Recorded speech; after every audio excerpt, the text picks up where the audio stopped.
Hello you guys, today I'm going to be doing my video answering y'all's questions that you asked me on Instagram. You guys asked me some really good questions, and you also asked me some questions that could easily be answered by hopping into my Instagram bio, but I'm not going to worry about that. I'll still answer them anyways. I'm going to probably have Ajax out with me most of the video because he had a full shed and pooped in his cage, and I don't want to clean it out right now, so after the video I'll clean it out, but I'll answer your questions here in just a second.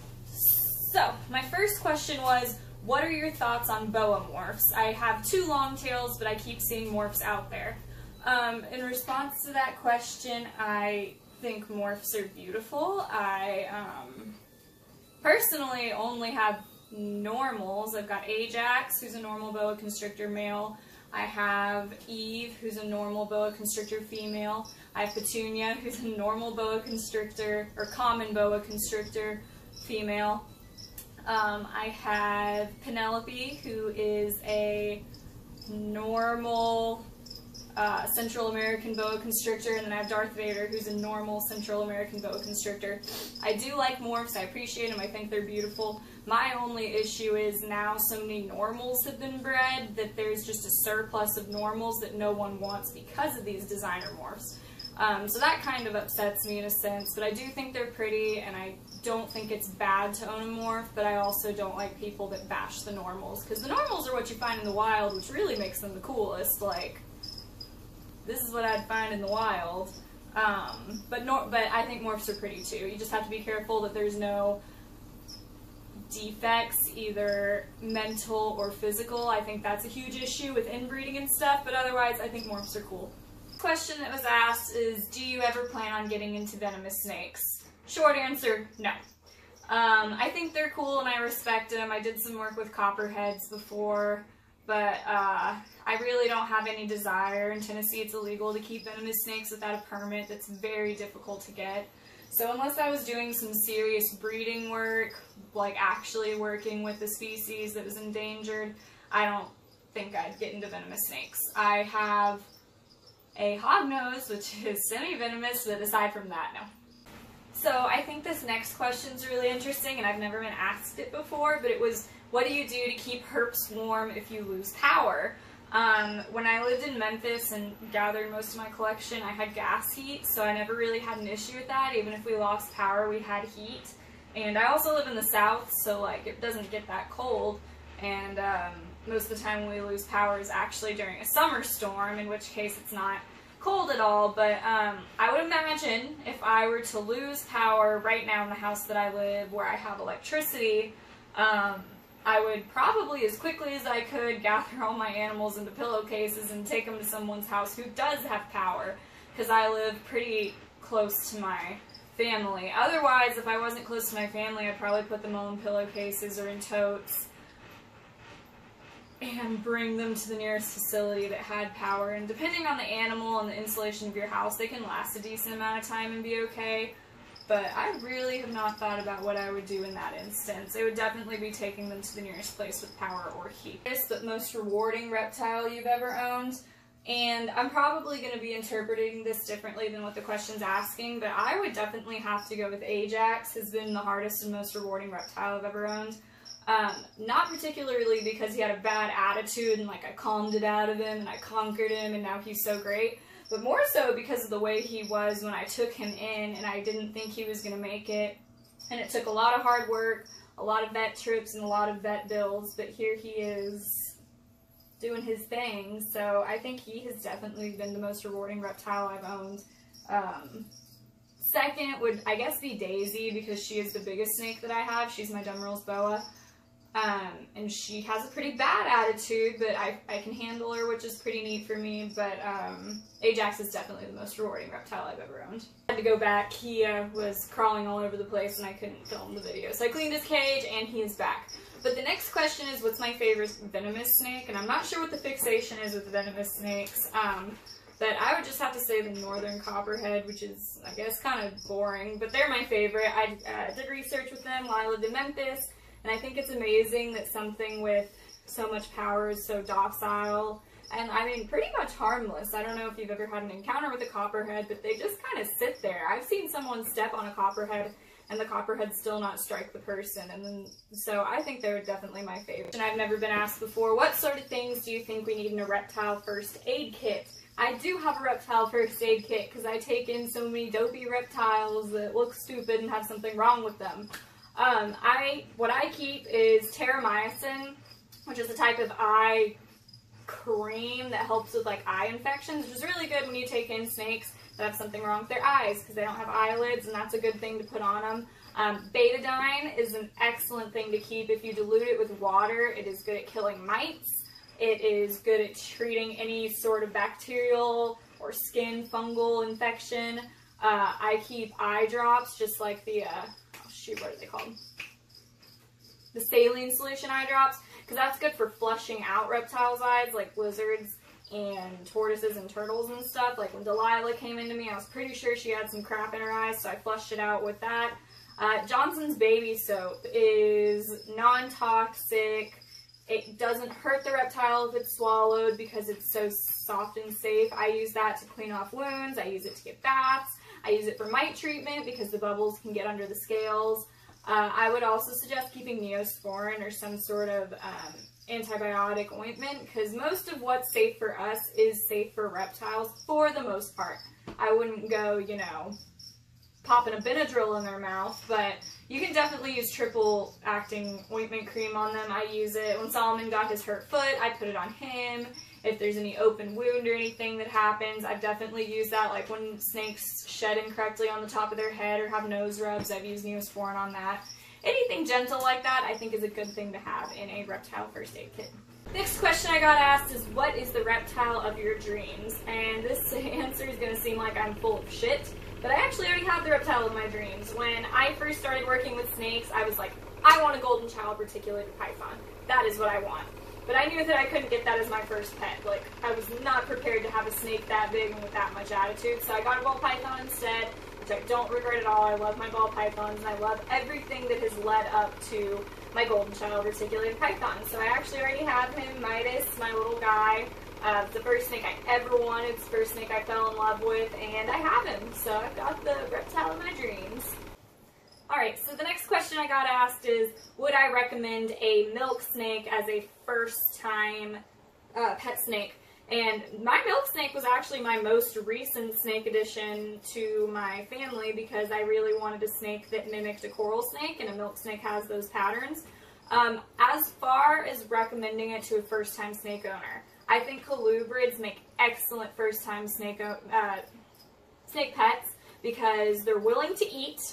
They typically, their bites don't hurt, so even if they do get defensive and bite, their mouths are so small, but their bites don't hurt. They don't get stressed out as easily, so when people want to get their first pet snake, they want to hold it all the time. That really stresses out a lot of snakes, like ball pythons. That'll stress them out to the point where they won't eat. Colubrids, like milk snakes and corn snakes and king snakes, they don't get quite stressed out as easily from handling. So this won't kill Bandit's appetite for the rest of the week. However, milk snakes can be very, very food oriented. So I've seen a lot of times, especially with milk snakes and king snakes, where they'll just rub their head against your hand and then bite you because they're just like thinking about food all the time. I haven't had that issue with Bandit, but I've had issues with like king snakes especially. So I would say that a milk snake makes a pretty good first snake pet as long as you're willing to deal with all the moving around. They don't sit still like ball pythons do. They're definitely on the move all the time, and they're really, really stinking fast. But I think they'd make a great first-time pet. I can't see any reason why they wouldn't. As long as you take care of the heat and the humidity like you would with any other snake pet, I think they're great.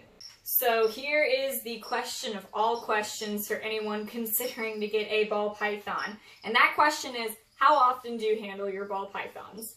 I don't think there is a definitive number for which you should hold your ball pythons or not hold your ball pythons. It just depends on how well they're doing. So admittedly, I held Frank, who was my first snake and my first ball python, way too often. I held him every day, like 4 times a day. I was obsessed with him. But fortunately for me, for whatever reason, it did not mess up his eating. He still ate consistently every week while he was young. He doesn't do that anymore because he's an old stinker. But I say as long as your snake is eating, pooping, and shedding, handle them as much as you want. And they're not stressed to death when you're holding them. You can tell when ball pythons are stressed because they'll huff and they'll breathe really quickly, and you can see it in their whole stomach. Baby ball pythons do it a lot more than adults. But if your snake stops eating and has a prolonged period of not eating, I would not recommend holding them. When Zero, my spinner blast ball python, went off eating for the year, I took her out to clean her cage and give her fresh water if need be. I did not hold her. I did not mess with her because there's no reason to mess with a snake that's not eating. Let them adjust, let them eat. For my more established snakes like Snow and Leela, does not give a damn when I hold her. Snow doesn't care when I hold her. I mean, I'd say hold your ball python every day except for feeding day. It's fine unless, again, you're noticing the huffing and the puffing or the not eating.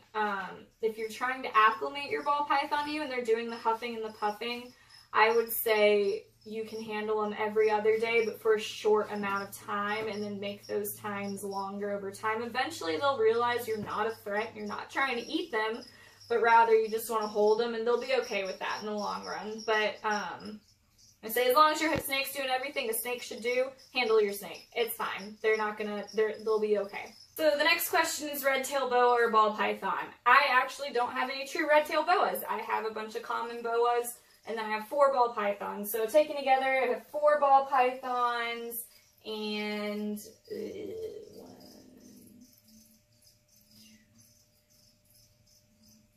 4 boas, I think. I probably counted that wrong, but I think I like them each for different reasons.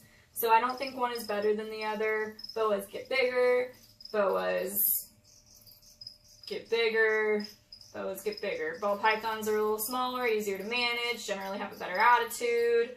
So I like them both in their own respect. I think they're both cool snakes, and I like them both. I don't like one more than the other. Actually, a question I get asked at work a lot, and that question is, are chameleons a hard beginner animal? My answer almost 100% of the time is yes. Chameleons are a hard beginner animal. I feel that they have been one of the most ill-represented reptiles on social media. And in media in general. They're always depicted as really cute and social and loving, and that's just, it's not the case. Chameleons are extremely reclusive, they don't want to be handled, they don't want to be bothered. As one of my managers at work says, chameleons' job in the wild is to be hidden and be camouflaged. If you're holding them and have taken them away from that camouflage, they're failing their evolutionary job. They have failed. They're not doing what they're supposed to be doing. So they're not happy being handled. They also are more sensitive than most reptiles. They have very, very specific heating and humidity requirements. They also require the UV bulb, which snakes usually don't require. They require calcium and multivitamins. They have to be misted to drink. They don't drink out of a water bowl, so they drink off of the condensation in their cage. So they have to be misted multiple times in a day. Whenever a parent is considering getting a chameleon for their kid, I say, go look at the bearded dragons and the leopard geckos and the crested geckos, because you do not want a chameleon. That'll be your pet that you're going to be stuck with taking care of. So they may be pretty, but you're never going to see them that pretty because they're always going to be angry. So when chameleons are angry, they get dark and they're not pretty. So overall, I don't think they're a good beginner animal. They're neat if you want an animal to just look at and admire, really. I mean, you can hold some of them, but they generally don't enjoy it. So I would not recommend a chameleon as a beginner animal. And there are different kinds of chameleons, and some are more difficult to care for than others, but overall, as a general pet, they don't make a good pet. That's why I don't have any. I don't want to miss something down 2 or 3 times a day, and I don't want to have to worry about whether it's eating its crickets or bugs or not. Like, I don't want to do it. Question is, what is better for a snake? A Tupperware, which I'm assuming he means drawer system, or maybe just keeping them in a Tupperware container, or a glass enclosure. I am adamantly against glass enclosures. I think they suck. They have the wire lids, which lets heat and humidity out. So when we recommend, if we sell a glass enclosure at work for a snake that needs high heat and humidity, we suggest covering the top with packing tape. So overall, I think glass enclosures suck. However, Tupperware enclosures or drawer systems work really well for husbandry purposes, and I do understand doing it because it locks in heat and humidity, but I personally don't like not being able to see my pets. Even though there are clear drawers and clear Tupperware, I don't like it. I kept my baby retics in plastic Tupperware containers because it was easy to control their heat and humidity, and they were still babies. But I really like, as you guys saw in my last video, I have Boaphiles plastic cages, which are like having a drawer Tupperware system, as in they hold in the heat and humidity, but I can still see my animals. So I'm willing to put the money in so that I can see my animals, but I don't want to sacrifice their husbandry by having glass terrariums. So it's really up to you.